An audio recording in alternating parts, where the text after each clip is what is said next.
네, 어버이날은 지났지만 이제 오늘이 절기로 어버이 주일로 저희가 이제 지킵니다. 아직 부모님이 살아계셔서 지난번 저희가 끝나는 날이 이제 여름 이 전교인 수련회 끝나는 주간이 어버이날이었던 것 같은데 이래저래 찾아뵙고 또 전화도 드리고 또 함께 식사도 하고 하신 분들도 있을 테지만 또 마음만 간절했던 분들도 있을 것입니다. 이미 또 하나님 품에 가셔서 이 땅에 안 계시기 때문에 전화드리고 싶어도 또 들으지 못하신 그런 분들도 있을 것입니다. 부모를 공경하라는 이 계명은 우리가 이제 익히 잘 알고 있습니다. 10계명에 나오고 또 오늘 여기 신약의 에베소서에 보니까 6장에서 바울이 그 10계명의 5계명을 다시 인용해서 이제 부모님을 공경해야 한다는 것을 재차 강조하고 있습니다. 오늘 이제 이 그 말씀 앞에서 이제 우리가 부모를 공경하라는 것은 뭐 다 알고 있는 것이지만 그러나 이 의미를 좀 더 깊이 있게 좀 살펴보면서 우리는 과연 우리의 부모님을 공경하고 있는지 이것을 좀 이 말씀 앞에서 좀 비추어 보는 그런 시간을 가지려고 합니다. 여러분 우리가 잘 알고 있는 이 헬리나 웬이 쓰신 책 중에 비교적 최근에 쓴 책이 이제 나이 든다는 것이라는 책이 있습니다. 이 책이 읽기가 좀 쉽지는 않은 책입니다. 상당히 좀 철학적으로 이렇게 썼다 보니까 깊이가 있다 보니까 또 번역상의 문제도 제가 볼 때 있는 것 같고 그래서 좀 읽기가 쉽지는 않은 책이지만 한번 좀 읽어보기를 권합니다. 근데 이 책에 이제 발리섬 노인의 전설 이야기가 실려 있습니다. 이런 이야기입니다. 옛날 옛적 깊고 깊은 어느 산골 마을에는 노인을 잡아먹는 풍습이 있었습니다. 결국 나이 지긋한 어르신이 한 명도 남지 않게 되었고 마을의 전통도 사라졌습니다. 그러던 어느 날 온 주민이 한데 모일 커다란 공회당을 짓게 되었는데 하지만 막상 건축에 쓰일 통나무를 이렇게 베어놓고 보니 위아래를 분간할 줄 아는 사람이 아무도 없었습니다. 나무 목재를 거꾸로 세웠다가는 오히려 더 커다란 재앙이 잇따를 수 있는 그런 상황이었기 때문에 마을 사람들이 참 다 고민이 되고 웅성거리기 시작했습니다. 그때 한 젊은이가 나서서 다시는 노인을 잡아먹지 않겠다고 당신들이 약속을 한다면, 이 마을이 전체가 다 약속을 한다면은 내가 해법을 찾아보겠습니다. 이렇게 이제 제안을 했습니다. 그 말을 듣고 이제 뭐 당장 지어야 되니까 상황이 급해지니까 이제 마을 모든 사람들이 자, 우리가 더 이상은 노인을 잡아먹지 말자 이렇게 이제 합의를 했고 그 합의를 듣고 이 젊은이가 숨겨두었던 할아버지를 데리고 왔습니다. 동네에 이제 이 노인이 나타나셔서 동네 사람들에게 어디가 위고 어디가 아래인지를 정확하게 이제 일러주었고 그 마을은 재난의 위기를 넘길 수 있었다라는 그러한 이야기입니다. 여러분 이 마을의 주민들이 노인을 잡아먹은 이유가 무엇이냐면은 나이 들어 노쇠해지면 더 이상 쓸모도 없고 가치도 없다고 여겼기 때문입니다. 그래서 그런 노인이 없이도 잘 살 수 있다고 여겼지만 정작 그들은 위아래도 구분할 줄 모르는 그런 우매한 자들이었다는 것을 스스로가 이제 알게 된 것입니다. 자, 나이 든 노인을 하대하는 이런 세태는 이 발리섬의 산골 마을에만 있는 것이 아닙니다. 3,500년 전 부모를 공경하라고 하는 이 모세의 율법, 모세를 통해서 율법이 주어질 때 이스라엘도 동일하게 해당되는 것이었고 또 현대 우리들에게도 여전히 자리 잡고 있는 문제입니다. 현대판 고려장은 오히려 오늘날 더 심하게 일어나고 있습니다. 사회 구조가 변했기 때문입니다. 산업혁명이 일어나기 전만 하더라도 사회는 가족 중심으로 이루어지고 있었습니다. 자식이 원하는 일을 한다기보다는 주로 이제 아버지가 하는 일을 그냥 물려받아서 그 일을 했습니다. 대장장이 집안은 대대로 대장장이로 이렇게 살았고 또 상인 집안에서는 아버지가 장사를 했기 때문에 물려받아서 그냥 장사를 했습니다. 뭐 농사를 짓는 사람, 고기를 잡는 사람 다 그대로 아버지가 하는 것을 이제 따라서 했던 것이죠. 이렇게 아버지가 자식에게 가업을 물려주다 보니 아버지는 늙어서까지 자식에게까지 가르칠 것이 있었고 또 권위를 가지고 영향력을 미칠 수가 있었습니다. 산업혁명을 거치면서 이제 일자리가 많이 창출되기 시작했죠. 먹고 살기도 이제 훨씬 더 좋아졌습니다. 그러다 보니까 당시 이제 그냥 농사를 짓는 것으로는 어렵다 보니까 공장에 가서 일을 하게 되면 훨씬 더 먹고 살기가 쉽다 보니까 부부가 함께 이제 공장으로 많이 가는 일들이 집안 전체 부모님은 다 일하러 가다 보니까 아이들이 방치되니까 그 아이들을 위한 공립학교가 이제 처음으로 시작이 됩니다. 공립학교 역사가 이제 그때 그렇게 시작이 됩니다. 근데 역사를 가만히 살펴보면 이때부터 부모가 자녀에게 영향을 미치는 것이 점점 줄어들었다라고 합니다. 오늘날은 어떻겠습니까? 오늘날은 정보화 시대다 보니까 더 심각합니다. 아이들이 부모보다 이제 부모에게 배우는 것보다 인터넷에서 배우는 것이 훨씬 더 많습니다. 저희 집 아이들만 하더라도 한글을 저희가 가르쳐 준 게 아니고 유튜브를 통해서 한글을 다 뗐습니다.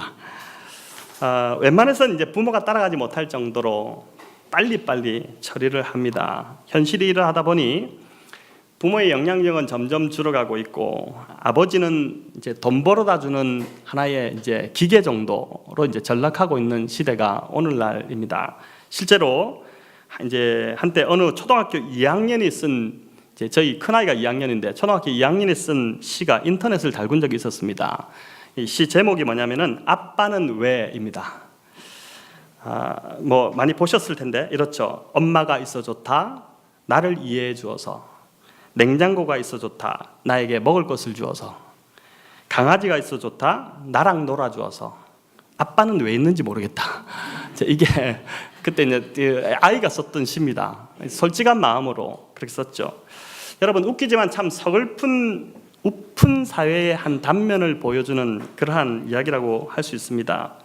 어떤 한 아빠가 이제 이 글을 자신의 블로그에 이렇게 인용하면서 밑에다가 이렇게 쓴 거를 봤습니다. 나는 왜 있는 건지. 다행이다. 우리 집에는 강아지가 없다. 이 강아지가 없는 게 다행이라고 할 정도니까. 여러분 아이가 성공하려면 그런 말을 하죠. 할아버지의 재력과 엄마의 정보력과 아버지의 무관심이 아이를 성공시킨다. 이렇게 이야기하는데 이게 참 왜곡된 사회를 보여주는 하나의 단면이라고 할 수 있습니다. 젊은 부모의 영향력도 이렇게 약화되고 있는 판에 나이 든 부모의 자리는 더 존재감이 없어지는 것이 오늘날의 모습입니다. 자, 헬리나 웬의 책을 좀 더 빌리자면 미국의 경우만 해도 65세 이상의 노령 인구가 2천만 명이 넘는다고 합니다. 그중에 700만 명은 기초의료비마저 감당할 수 없을 정도로 굉장히 빈곤한 삶을 살아가고 있다고 합니다. 여러분 이게 좀 제가 보니까 이 책이 좀 지난 자료인데 오늘날은 아마 더하면 덜하지는 않을 것 같습니다. 물론 이제 더 큰 문제는 이제 노인들을 대하는 사회적 인식입니다. 이 책을 좀 더 제가 인용해서 읽어드리면 이렇습니다. 우리 사회는 노인들에게 곁을 내주지 않는다. 무서운 전염병에 걸리기라도 한 것처럼 외면하고 관계를 끊고 밀어낸다. 더 이상 사회 구성원으로 여기지 않는 것이다.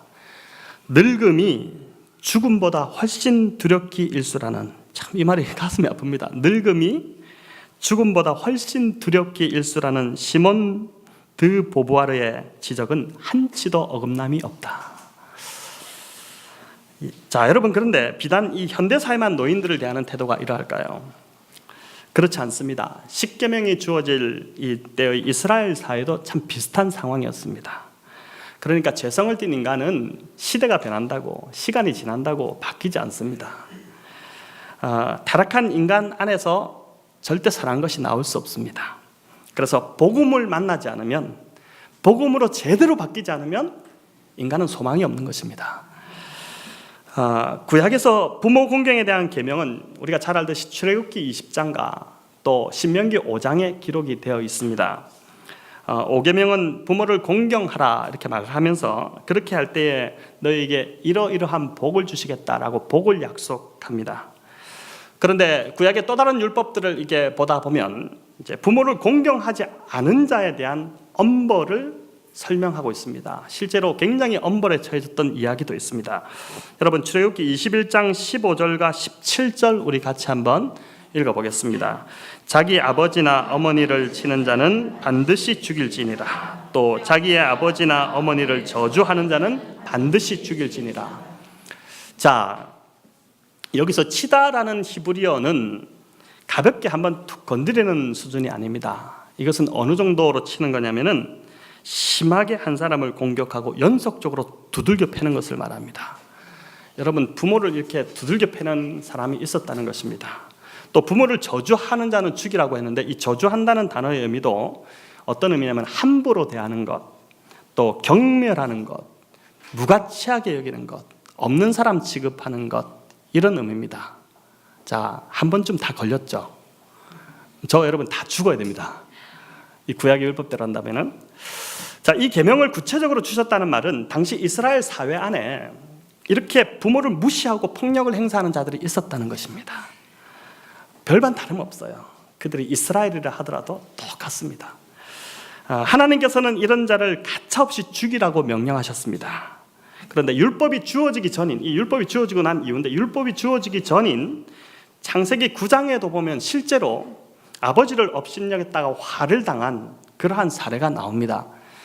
술 취한 아버지 노아의 허물을 가려주지 못한 아들 함이 받은 저주의 이야기입니다. 여러분, 창세기 6장 9절을 보면 노아는 어떤 사람이라고 소개되냐면은 그 시대의 당대의 의인이며 흠이 없고 하나님과 동행한 자였다, 이렇게 나옵니다. 자, 한 사람에 대한 이런 평가가 얼마나 대단한 평가 아닙니까? 우리 중에 누가 이런 평가를 받을 수가 있겠습니까? 그런데 노아가 그러한 대단한 사람이었지만은 노아 역시 술에 취해서 추태를 보이는 실수를 저지르게 됩니다. 자, 노아의 아들들은 3명인데 누굽니까? 셈, 함, 야벳, 이렇게 3명이었죠. 그런데 어느 날 아버지 노아가 술을 마시고 취해서 벌거벗고 누워 있는데 함이 아버지 방에 들어갔다가 벌거벗은 아버지 하체를 보게 된 것입니다. 여러분, 가족이니까 같이 방을 쓰고 집이 같이 안에 있으니까 뭐 샤워하고 나오다가 볼 수도 있고 다 볼 수 있지 않습니까? 그런데 문제는 그 이후 함의 태도가 문제가 됩니다. 그가 이제 본 것을 어떻게 하냐면은 나가서 형제들에게 다 알립니다. 아버지의 허물을 드러낸 것입니다. 그 말을 듣고 이제 또 다른 두 아들 셈과 야벳이 어떻게 하냐면은 다르게 행동하죠. 아버지 하체를 보지 않기 위해서 뒷걸음질 쳐가지고 겉옷을 갖고 와서 아버지 주무시고 있는 그 벌거벗은 아버지 하체를 이렇게 덮어 드립니다. 자, 여러분, 형제들끼리 아버지 험담을 한 번씩 하지 않습니까? 아버지가 주책이다 참. 응? 술 드셨으면 얌전히 주무시지. 뭐 하겠다 저렇게 벌거벗고 저렇게 추태를 보이시나? 이렇게 이제 한 번씩 이야기할 수 있습니다. 오히려 노아의 반응이 좀 더 과하다는 생각이 들 수 있습니다. 우리말에 방귀 낀 놈이 성낸다고, 지금 술 먹고 자기가 잘못은 자기가 해놓고 아들이 봤다고 그것을 막 성을 내고 있는 것처럼 보입니다. 그러나 창세기 9장 22절을 보면, 이 본문을 자세히 보면 함이 분명히 문제가 있다는 것을, 그것이 드러나게 됩니다. 여러분, 우리 창세기 9장 22절 같이 한번 읽겠습니다. 함이 그의 아버지의 하체를 보고 밖으로 나가서 그 두 형제에게 알리매. 자, 여기서 두 단어를 한번 주목해 보십시오. 함이 그 아버지의 하체를 보고 그리고 밖에 나가서 형제에게 알리매. 보다와 알리다의 이 단어가 우리가 좀 잘 살펴볼 필요가 있습니다. 여러분, 이 보다라는 단어는 잠시 보고 눈을 돌리는 그런 수준이 아닙니다. 들어갔다 보고 이렇게 돌리는 게 아니라, 이 단어는 마음 먹고 작정하고 본다는 의미입니다. 단순히 쳐다보는 것이 아니라 즐기며 볼 때, 그리고 면밀히 살피면서 볼 때 이 단어를 씁니다. 지금 아버지 누워있는 모습을 보고 빨리 눈을 돌렸어야 되는데 어떻게 생겼나? 저는 어떨까? 뭐 이렇게 아주 디테일하게 세밀하게 다 살펴봤다라는 것입니다. 여러분, 이 정도 되면 함이 한 짓은 죄입니다. 죄. 그것도 부모이지 않습니까? 또 두 번째, 알리다라는 단어는 누설하다, 해설하다 이런 뜻이 있습니다. 중계방송한 것입니다. 아버지의 부끄러움을 다른 아들에게 막 해설하듯이 있는 그대로 막 얼마나 더 붙여가지고 이야기를 했겠습니까? 험담도 이런 험담이 없죠. 여러분, 평소 함이 아버지를 대하는 데 문제가 있었다는 것을 보여줍니다. 뭔가 불만이 가득했다가 하나의 단추가 돼서 터져버린 것입니다. 그러다 보니까 아버지에 대해서 쏟아놨다고 볼 수 있는 것이죠. 자, 이 일로 함은 저주를 받아 그 형제들의 종이 되는 신세가 되었습니다. 자, 다시 한 번 더 앞에서 한 질문으로 제가 돌아가 보겠습니다. 왜 하나님께서는 부모 공경에 대한 계명을 어느 계명보다 강조하셨고, 또 부모를 치는 자나 저주하는 자는 죽이라고까지 엄하게 말씀하셨을까요? 여러분 10계명을 보더라도 부모 공경에 대한 그 강조를 하고 있습니다. 자, 이 계명을 깊이 들여다보면, 이 부모 공경의 계명을 깊이 들여다보면 부모 공경만이 있지 않습니다. 여러분, 그것을 넘어 사회 안에 가장 연약한 자를 존중하라는 생명 가치가 바로 이 5계명 안에 들어있다는 것을 보게 됩니다. 여러분, 이것을 알기 위해서 우리는 좀 이 계명이 주어질 때의 구약적 배경을 한번 좀 살펴볼 필요가 있는데, 이스라엘 백성이 이집트에서 400년간 종살이를 했습니다. 그렇지 않습니까? 근데 비록 종살이가 고달프고 힘들었지만은, 그러나 먹고 사는 것에서는 전혀 문제가 없었습니다. 여러분, 이들은 잘 먹었습니다. 그들이 광야에서 불평할 때 보면 별의별 거를 다 이집트에서 먹고 잘 먹고 누리며 살았던 사람들입니다. 그 나라 자체가, 이집트가 어떤 나라입니까? 곡창지대였지 않습니까? 바로가 일만 하면 먹을 것을 공급해서 잘 먹고 살던 자들이 어느 날 하루아침에 이제 홍해를 건너서 광야로 나온 것입니다. 여러분, 광야는 말 그대로 광야였습니다. 먹을 것이 없죠. 거칠고 황량하고 또 불편하고 미래가 불투명하고, 이게 내가 이 길로 가면 살 것인가 말 것인가도 알 수 없고, 이런 광야였습니다. 이후 그들이 가나안 땅으로 들어가게 되는데, 가나안 땅에 들어갔을 때도 만만치 않았습니다. 자, 새롭게 개척한다는 것이 얼마나 힘듭니까? 제가 경험해 보니까 개척이 참 힘듭니다. 근데 자, 곡식이 수확이 보장되면 모르지만 처음엔 그렇지 않았을 것입니다. 여러분, 청교도들이 신대륙을 발견하고 종교의 자유를 찾아서 미국으로 이게 신대륙을 건너갔을 때 그들이 얼마나 힘들었습니까? 첫 해에 죽기도 하고 배고프고 추운 정말 힘겨운 겨울을 그들이 났습니다. 먹을 것이 없었죠. 마치 이스라엘 백성이 가나안 땅에, 축복의 땅에 들어갔지만은 그와 비슷한 상황을 경험했을 것입니다. 자, 삶에서 이런 각박한 순간이 찾아올 때, 여러분, 누군가 희생되어야 한다면 누구를 희생시킬까요? 자, 우리나라의 고려장을 생각해 보면 됩니다. 우리가 누군가 희생할 필요 없다, 다 같이 살아야 된다 하지만, 인간이 각박한 어떤 절박한 순간이 오면은 마음이 바뀝니다. 여러분, 고려장이 뭡니까? 입에 풀칠하기 힘든 그 시기를 지날 때 한 사람이라도 먹을 걸 더 축내고 있는 그런 상황. 부모님이 일은 못하시고 집만 되고 방해만 되는 것 같으니까 어느 날 자식이 어떻게 합니까? 그냥 아들이라도 먹여 살리려고, 건장한 자녀가 없어지는 것이 아니라 오히려 노쇠한 부모를 지게에 메고 올라가서 산에 버리고 오는 것, 그게 고려장이지 않습니까? 여러분, 몇 해 전에는 이제 인천공항 고려장이라고 해서 보도에 한번 실린 적이 있었습니다. 혹시 이제 이 보도를 보신 분들이 있을 텐데, 독일인 한 할머니가 인천공항에서 먹고 자고 하는 것이 발견됐죠. 계속 한 할머니가 화장실에서 씻고 패스트푸드 사 먹고 뭐 이렇게 하는 것이 보이니까 이제 이상하다 싶어서 취재를 했는데, 알고 보니까 인천공항에 버려진 할머니였습니다. 이분이 어딘가 수소문을 해보니까 이제 자식들이 있다는 것을 알게 돼서 자식들을 알아보니까 스위스에 살고 있는데, 연락해보니까 자식들은 모른다고 잡아뗀 것이죠.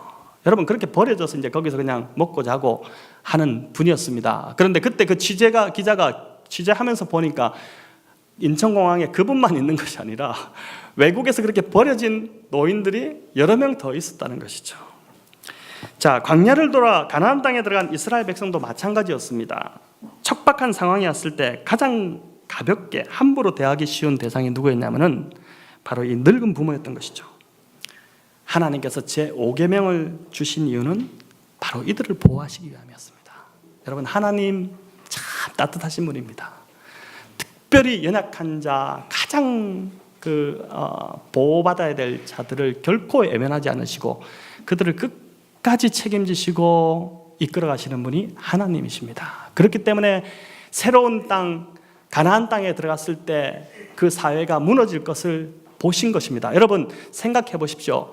한 가정이 바로 서지 못할 때 그 가정의 튼튼함은 어디서 나타나냐면은 외부에서 오는 것이 아닙니다. 그 가정 안에서 튼튼해지면은 가정이 튼튼해지는 것이고, 가정이 튼튼해지면은 뭐가 또 튼튼해집니까?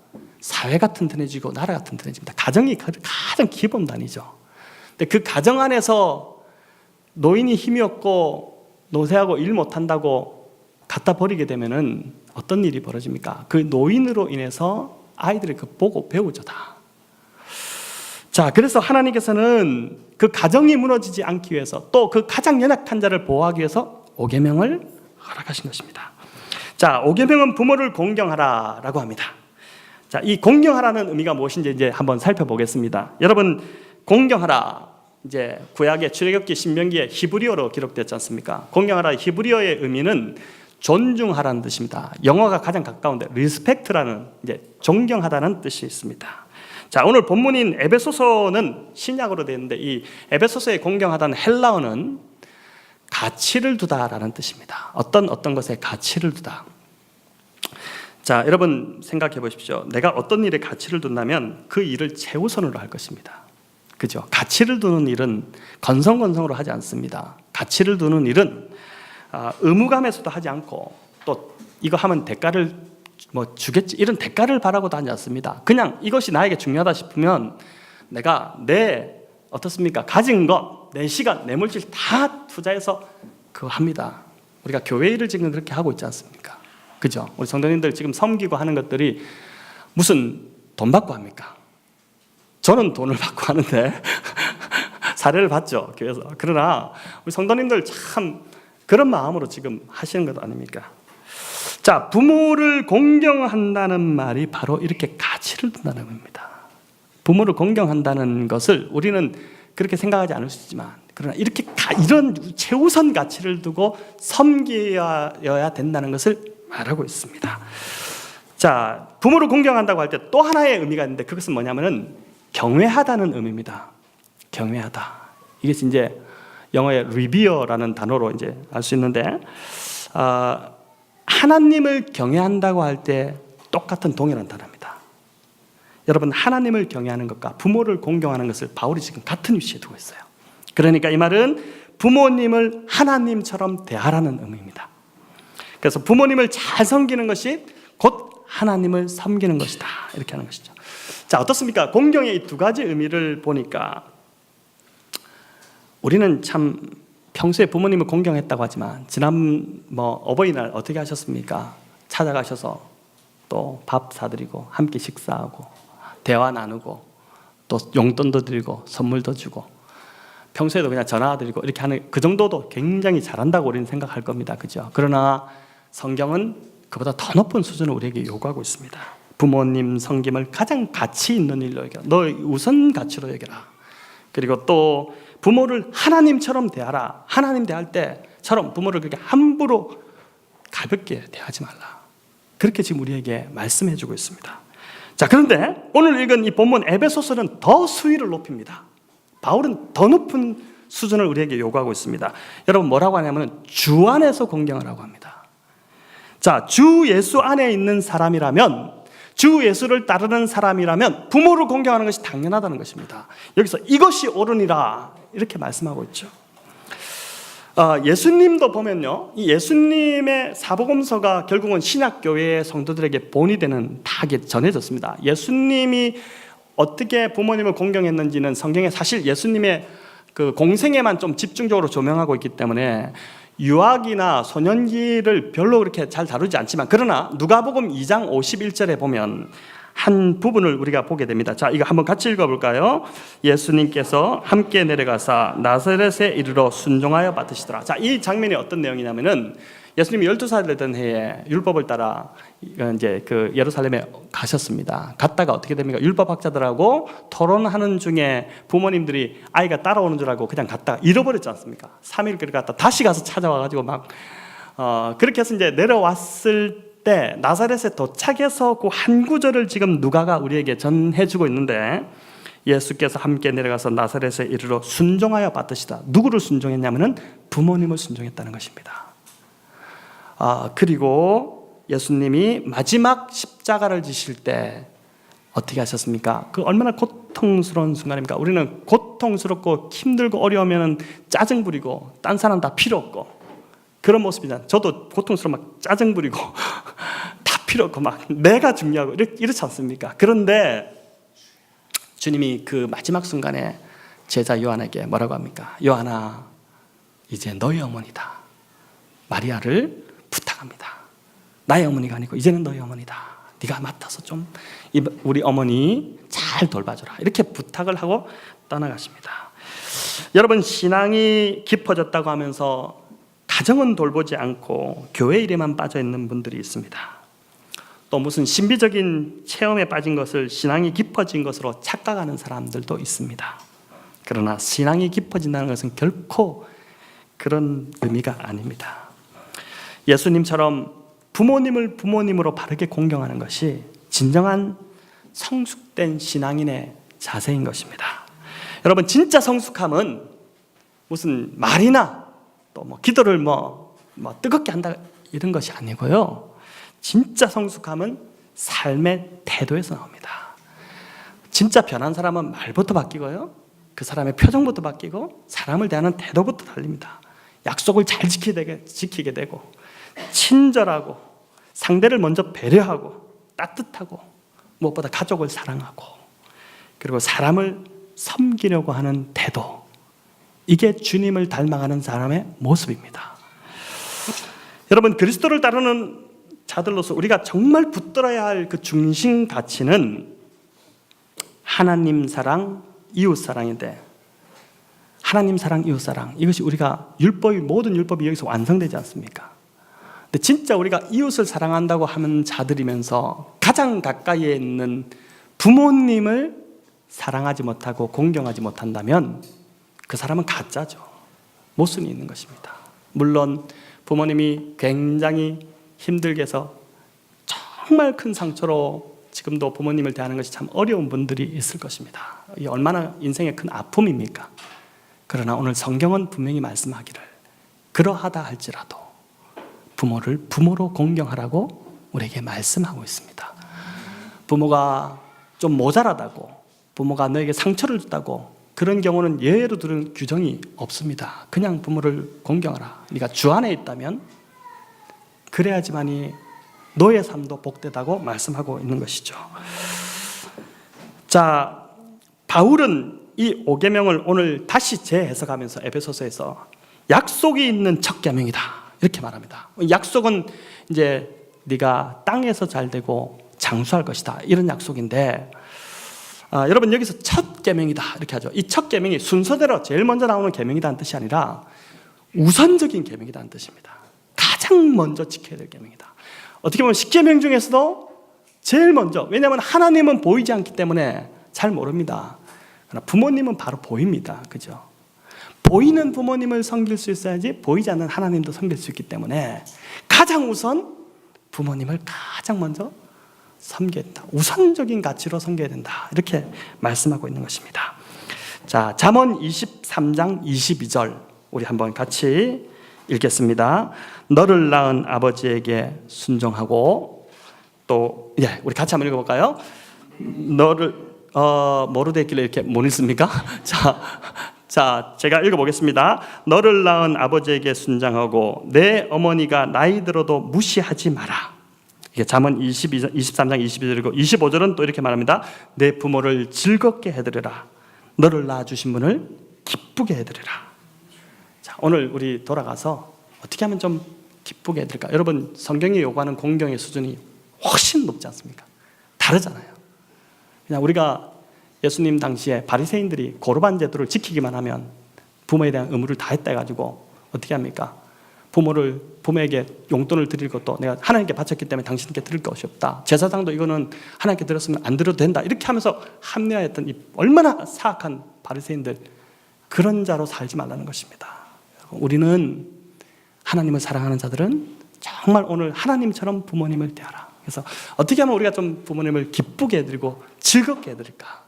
여러분, 여기에 오늘 좀 초점을 맞추면서 우리가 좀 부모님을 돌아보면 좋겠습니다. 제가 언젠가 삼성생명에서 어머니라는 제목으로 다음과 같은 기업 광고를 냈던 적이 있었는데 이걸 좀 들려드리고 말씀을 맺겠습니다. 제목이 어머니인데 이렇습니다. 21, 당신은 고개를 2개 넘어 얼굴도 본 적 없는 김씨댁의 큰아들에게 시집 왔습니다. 26, 시집 온 지 5년 만에 자식을 낳았습니다. 당신은 그제서야 시댁 어른들한테 며느리 대접을 받았습니다. 32 자식이 밤늦게 급체를 앓았습니다. 당신은 자식을 얻고 읍내 병원까지 밤길 20리를 달렸습니다. 8km입니다. 40살입니다. 그해 겨울은 유난히 추웠습니다. 당신은 자식이 학교에서 돌아올 무렵이면 자식의 외투를 입고 동구 밖으로 나갔습니다. 그리고 자식에게 당신의 체온으로 덮여진 외투를 입혀줬습니다. 우리가 우리 부모님들에게 다 경험했던 것일 겁니다. 52 자식이 결혼할 여자라고 집으로 데리고 왔습니다. 당신은 분칠한 얼굴이 싫었지만 자식이 좋다니까 당신도 좋다고 하셨습니다. 60 환갑이라고 자식이 모처럼 돈을 보냈습니다. 당신은 그 돈으로 자식의 보약을 지었습니다. 저희 어머니가 이렇게 하고 있습니다. 용돈 보내드린 그 모아가지고 65 자식 내가 바쁘다며 명절에 고향에 못 내려온다고 했습니다. 당신은 동네 사람들에게 아들이 바빠서 아침에 일찍 올라갔다며 당신 평생 처음으로 거짓말을 했습니다. 오직 하나 자식 잘 되기만을 바라며 살아온 한평생, 하지만 이제는 깊게 주름진 얼굴로 남으신 당신, 우리는 당신을 어머니라고 부릅니다. 자, 이 광고가 있고 나서 이제 어느 신문에서 제가 보게 됐는데 한 아버지의 고백을 또 한 분이 이렇게 칼럼같이 해서 올렸습니다. 근데 이제 그렇게 들어가 29살에 그는 14시간을 기다려서 자식의 울음소리를 들었습니다. 아내가 산실에 들어가서 상고를 치르고 있을 때 그는 문 밖에서 무려 14시간을 기다렸던 것입니다. 초조하게 기다려서 아기 울음소리를 들었을 때 그 기쁨을 잊을 수가 없었습니다. 우리 엄마들 산고 얼마나 고통스럽습니까? 그래서 아버지는 아무것도 안 한 것으로 여기시는데 남편들도 함께. 네. 자, 37살에 그 자식이 초등학교에 들어가서 우등상장을 타왔을 때 그걸 액자를 만들어서 방에 걸어놓고 쳐다볼 때마다 그렇게 행복했습니다. 누렇게 바래질 때까지. 우리 부모님들이 그렇게 하셨죠. 48살에 자식이 대학을 입학한다고 입학시험을 치르게 될 때 이 아버지는 직장에 나가기는 했지만 하루 종일 일이 손에 잡히지 않고 그렇게 가슴이 울렁거리고 초조할 수 없었습니다. 생애에 있어서 가장 초조한 시간을 보낸 것입니다. 53살에 자식이 첫 월급을 타서 아버지의 네일을 하나 사왔을 때 쓸데없는데 돈을 썼다고 나무랐지만 밤이 늦도록 네일을 입어보고 또 입어보고 만져보며 행복해했습니다. 61살에 딸이 시집가는 날이었습니다. 딸은 도둑놈 같은 사위 얼굴을 쳐다보며 한바구음을 짓고 있는데 이 사위들 다 도둑놈 같은 네, 아버지는 멀찍이 서서 늙은 나이임에도 눈시울이 뜨거져 오는 것을 느꼈습니다. 저희 장인께서 개인적인 이야기라 죄송하지만 저희 집사람 시집 오는 날, 저희 이제 결혼식 날이죠. 아침에 이제 집을 떠나올 때 그렇게 많이 우셨답니다. 저희 아내가 이제 그 사촌 언니가 그렇게 했다고 하라고 해가지고 장인 장모님을 이렇게 거실에 앉혀놓고 큰 절을 하고 이제 그동안 키워주셔서 너무 감사합니다 이렇게 하고 이제 나온 거죠. 근데 그때 저희 장인이 펑펑 우셨답니다. 마치 어린아이처럼. 이제 나이가 드니까 여성 호르몬이 많이 나와서 이제 그럴 수도 있는데 하여튼 그게 이제 우리 아버지의 모습이지 않겠나 싶습니다. 여러분 오늘 이제 어버이주일이라서 제가 부모 공경에 대한 말씀을 드렸습니다. 참 보니까 우리는 부모님들이 한 것에 비한 따라가지 못할 평생 갚지 못할 은혜가 부모님의 은혜라는 생각이 듭니다. 이 시간 우리 그래서 부모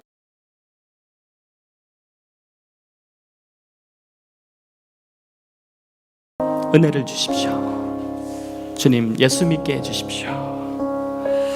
그렇게 기도했으면 좋겠고 또 이미 하늘에 가신 우리 부모님이 계시다면 우리 자신이 그러한 부모가 될 수 있도록 기도합시다. 우리 자신이 더